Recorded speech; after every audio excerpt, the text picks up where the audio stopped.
Questions. I'll start with Chris Bastet from the Journal-Star.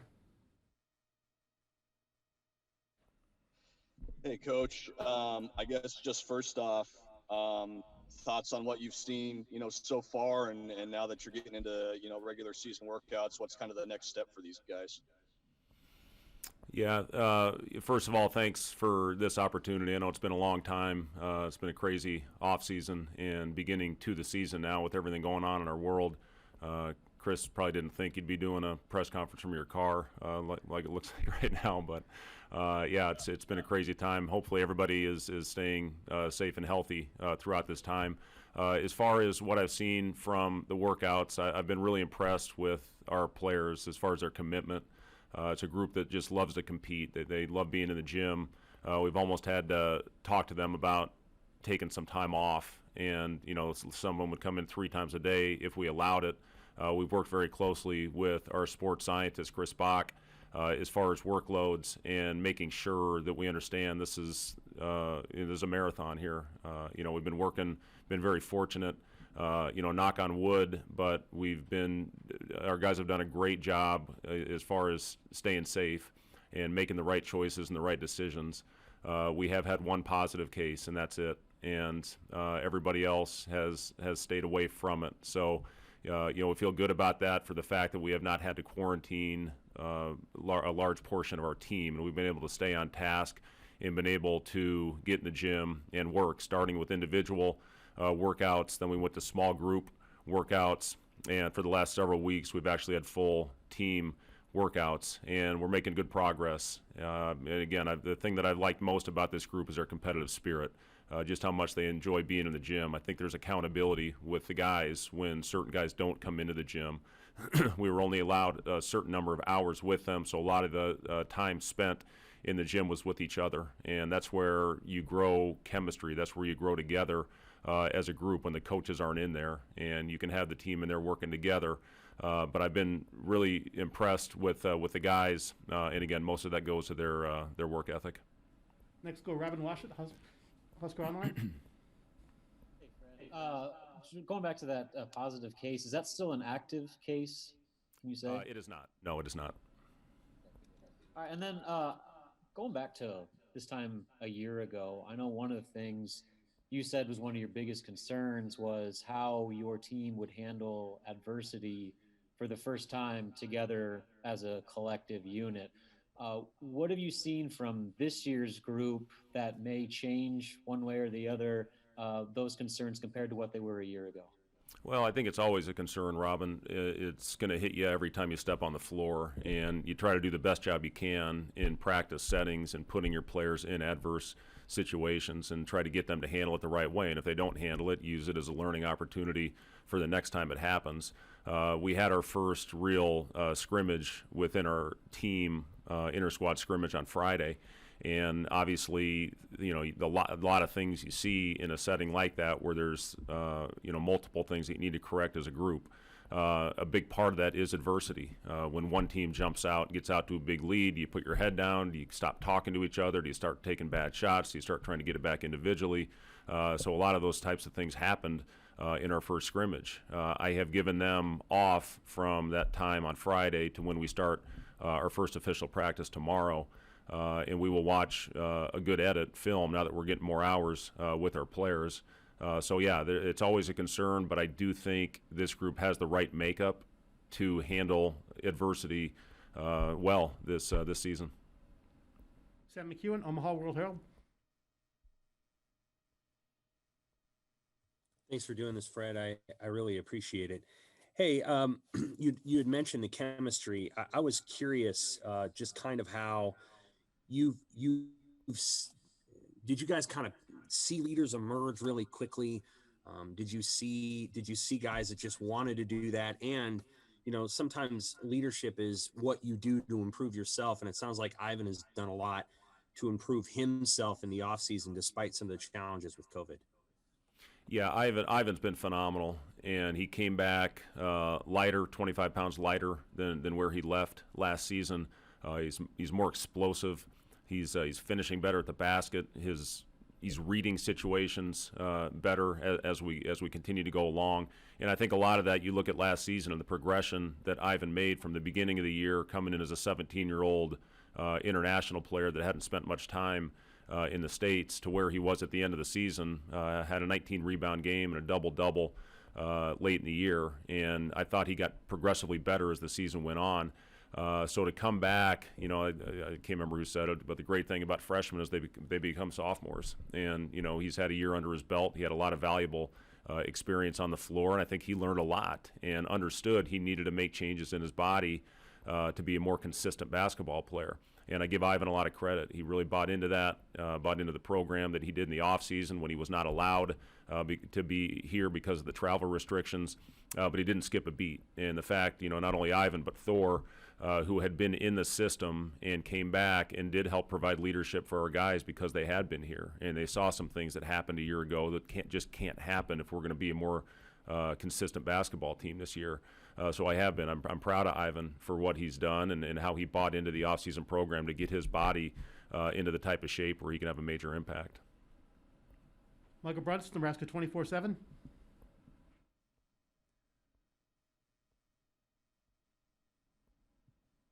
Thanks for doing this, Fred. Quick question on Trey, getting the news that he did with the waiver.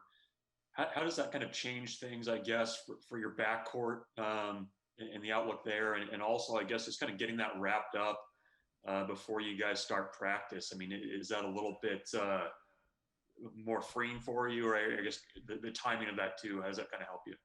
Yeah, it absolutely will help us. There's no doubt about that we have clarity that Trey will be on our active roster this year. And we approached it that way going in, that he would be available for us. You always prepare for that, and we're thankful. We're thankful that Trey got his waiver, and we're really excited about him. He's a two-way player. I think he can have a huge impact on both ends of the floor. He's a tenacious defender, and you can look at his stats last year leading the ACC in steals. He's got great anticipation on that end. He moves his feet. He's tough. He's physical. And then offensively, he's very versatile. He can play multiple positions. He's really done a good job working on his shot. That was a big point of emphasis for us early in the process, was doing individual skill work, getting the fundamentals right with his shot, with his footwork and his body position, and he's worked extremely hard in that area. He's a guy that can play multiple positions on the floor because of his size and his ability to get downhill. He's shown a great willingness as we've gone on to make simple plays. And when you got guys like he and Delano Banton playing together in the backcourt with Kobe Webster, with other guys, we will have multiple players that can initiate our offense this year. But I love Trey McGowan's. I love his makeup. I love everything he's all about. And, the good news that we got last week in regards to Trey being eligible was huge for our basketball team. Kevin Suits, KLON, KGIN TV. Hi, Fred. I was curious how close you are, or do you have an idea what the lineup might look like this year with the first day of practice tomorrow? Is it just an open slate and you're going to let all the guys battle it out, or do you have an idea of who's going to be where with the season still over a month away? Yeah. Hey, Kevin, good to see you. As far as how we're going to approach everything with playing time, who's going to be the starting group, who's going to be the group that we can trust at the end of games, that will all play itself out in practices as we move towards our opener. From tomorrow, we'll have 42 days before we open our season, and that's what you look for, is who's going to be the players that give you the consistency to deserve to be on the floor, not only at the start, but obviously more importantly at the end of the games. Do I have an idea? Yeah, sure. I think we all have an idea going into it on who's going to be in your rotation, but things obviously are fluid and things can change. But yeah, I've liked this group and the competitive spirit that they brought to practice every day, and I do think we have a pretty diverse, unique group of players that can go out there and play, with multiple skills, just have different types of groups. I think we have a group that can play small, and we also have a group, if we want to, that can play a little bit bigger. You just look at the size of our team this year compared to where we were a year ago. The physicality, I think, of this group, the athleticism of this group, I think we're in a better spot. The league's going to be a monster again, obviously. It's going to be, I think, the best league in the country again, but we are certainly on the right path in going out, hopefully competing and giving ourselves a chance to win every time we step on the floor. Andrew Ward, KLK on TV. Hey Fred, you mentioned Thor's leadership a little bit. Can you kind of expand on that and just kind of how he's kind of melded into that role, and how do you see his his playing time and his role on the team on the floor this year? Yeah, Andrew, I thought Thor had a terrific year for us a year ago. He was really the guy that was Mr. Reliable for us because of everything that he did. He's always in the right spot. You never have to worry about coaching him and for Thor knowing where to be. He's got that very high innate basketball IQ. He knows how to read situations. He's a very good passer on the floor. He shot the ball at an incredibly high clip, really until about the last week of the season where he went into a little bit of a slump. But anybody that can space the floor for our playmakers, for Delano, for Trey, for Kobe as they make plays, for Teddy, another guy that certainly can make plays. We're going to need those guys on the floor. Thor going into now his fourth year and being a guy that's been through the battles of this league, and he knows what it's all about, so he certainly can help our guys navigate through some of the growing pains that some of our younger players and guys that will be in this league for the first time. We'll rely heavily on Thor for that. And again, he's a guy that wasn't able to be here early, but kept himself in great shape and didn't skip a beat once he got here. Jacob Padilla, Hail Varsity. Hey, Coach. You talked about Ivan's improvement, and so what have those kind of workout battles been like? You've got more depth now with Derek eligible play, with Eduardo kind of joining in. What have those practice battles been like, and how do you feel about your depth, especially with the ability to go smaller with some guys as well? Yeah, Jacob, I feel really good. I feel, again, with Ivan's improvements from where he was in year one to where he is now, and he just, a big part of it is he knows what to expect going into year two, as opposed to being raw year one, not really knowing what his role was going to be and really being thrust into a starter's role. A lot of that because of his size and physicality. So, he's still young, obviously, as an 18-year-old going into year two, but having Derek that will be eligible for us this year, the length of Eduardo, and I've seen great improvement with Eduardo every day. Every day he gets better and better. He's got almost a 7'5" wingspan, so that presents different challenges from what he would go through in a daily battle and practice last year. Just to have that length to have to go up against that will simulate a lot of what he's going to face in the Big Ten. All three of those guys have been great, and then we'll have opportunities maybe to slide Lat at 6'9", a guy that's been maybe as consistent as anybody on our team that can really space the floor.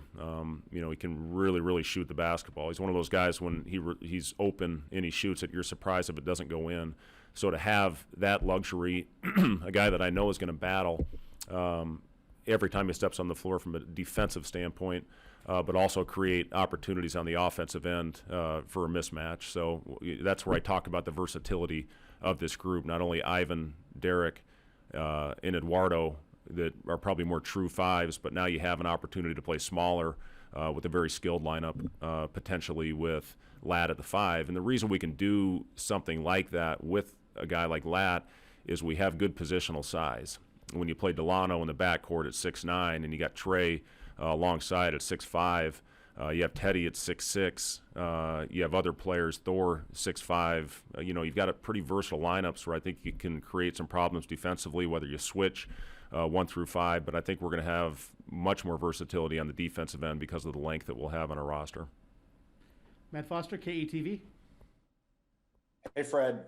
Delano had to sit out last year. Where have you seen him improve the most, and what are you kind of expecting out of him? Obviously, a big body, but he can handle the ball as well. Yeah, another guy. The best quality that Delano has is his playmaking ability, and when you have that at almost 6'9", it's such a great quality to have. You just look at what he did in Western Kentucky, where I think he was 2 points away from a triple-double at Wisconsin. So, the versatility is what I like most about Delano's game. One thing that we have to improve on from that I've seen in the last couple of weeks is we are turning the ball over too much. With everything that we've got going, and that happens. I've been around this game long enough to know early in the process there's some sloppy times, especially when guys get tired. But as far as Delano, he's in the gym every day. He was actually getting a workout this morning with our GAs, And he's a guy that's consistently getting better at every aspect. But the good thing about Delano, he wants to be great, and he's got a heck of a future in this game. Connor Happer, 947 the ticket. Hey, Coach. How much? Just a broad question, I guess. How much shooting do you guys feel like you have right now? You talk about all that versatility, and the guys in your roster that can do different things. How much 3-point shooting, I guess, even maybe compared to last year, do you feel like you have right now? Yeah, I think we'll have a better overall shooting team than we did a year ago.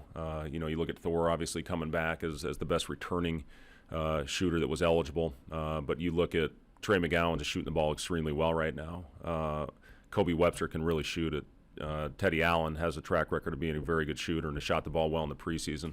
Lat Mayen, I've talked about the 100-shot drill that we do as a team where he made 86, which is by far the most I've ever heard. In that 100 shots, and that's not just spot shooting. That's transition threes. It's coming off the dribble threes. It's coming off screens. So to make 86 is a heck of an accomplishment. He followed that up with making 82. But you look at Shamil Stevenson, a guy that can knock down shots. So overall, yes, I do think we are a much better 3-point shooting team than we were a year ago. And within the system that we run, trying to create shots at the rim and creating open threes where 80% of our shots were last year. Obviously, to have a roster that can capitalize on that and hopefully convert at a higher percentage should give us hopefully an advantage this year. Robin Washut. Hey, Fred, you mentioned you start practice tomorrow. You got 42 days, and yet you still don't even know when your first game is going to be. How much does the schedule uncertainty impact your preparation right now? Is it still a point where you're just focused on yourself? And at what point would you like to at least know when and who you're playing to start the year? Well, we're going to approach it as if we're going to open our season on November 25th. And, what the schedule will look like, we don't exactly know at this point. It's very fluid. Obviously we'll work with the Big Ten in the schedule that they decide is best for our league. But, right now we're going to approach it as if we're going to open our season up on the 25th. Sam McEwen. Following up on what Robin said, there's a name for this tournament, the Golden Window, that's out there. Oklahoma State has announced that they're coming to play in Lincoln. What can you tell us about the Golden Window event? And perhaps, if you can't give us all those details, why perhaps you guys are exploring wanting to start the season in Lincoln and host teams here? Well, yeah, I just, as of right now, there's just not a lot I can talk about just because, we're still working with the Big Ten on exactly what our schedule will look like. Obviously, we're preparing to play the full 27 games, and the way it works is if you have an MTE event, you can play 27. If you don't have an MTE, you can only play 25. So we're preparing as if we are going to play a 27-game season. Now, if the Big Ten tells us otherwise, then obviously we'll adjust. But we just feel we have to get out in front of it and try to prepare as if we're going to play a 27-game schedule. The football coaches went through this a couple of weeks ago, or about a month ago. Have you guys had discussions with the Big Ten? Have you had discussions with Kevin Warren? Like, when do you guys anticipate the league giving you more definition and clarity? Yeah, I know new information is coming in daily, Sam, and we do have calls every week with the Big Ten as far as our coaches being together, and I'm confident that we'll get good direction. When exactly that will come, I don't know, but there's a lot of subcommittees out there as well. So once everything is put together, they will give us our schedule, and we'll do the best we can. Thank you. Adam Kruger, KMTV. Hey, Coach, sorry to harp on the whole scheduling thing like Robin and Sam, but piggybacking off them, when it comes to, not stressing out over it, do you find yourself stressing out over not having a schedule? Do you think the powers that be who make the schedule have enough sense of urgency? And how do you convey to your team a sense of calm when there's uncertainty as far as your schedule still? Yeah, again, we're gonna prepare as if we are opening our season on November 25th, and if it changes, we'll adjust accordingly. But one thing I would learn at an early age is I'm not going to stress out about things that I have no control over. And I know the Big Ten is working hard obviously to get football up and rolling, and hopefully that will go off without a hitch here in a couple weeks. But they're working hard as far as what we're going to do as a basketball conference as well. And, as soon as the information is there that they feel comfortable providing for us, we'll have our schedule. So, our big thing right now is worry about what we can control, and that's preparing our team as if we're going to start playing games on the 25th. We'll finish up this round of questions with Matt Foster. Fred, I know the NCAA D1 Council is looking at the possibility of granting winter sport athletes another year of eligibility like they did for spring and fall, as well as a possible one-time penalty-free transfer. Just wanted to get your thoughts on if that's a good idea, if, your guys would explore using that, just how that would affect your program and just basketball in general. Yeah, I mean, again, we'll cross that bridge if and when it happens. We'll see how it all plays out as far as if they do grant those situations for transfers and for the winter sport athletes. So, we'll figure that out if and when it happens. Thank you, guys. We'll switch. We'll turn the mics off for a second. We'll switch, bring some players in. If you got questions.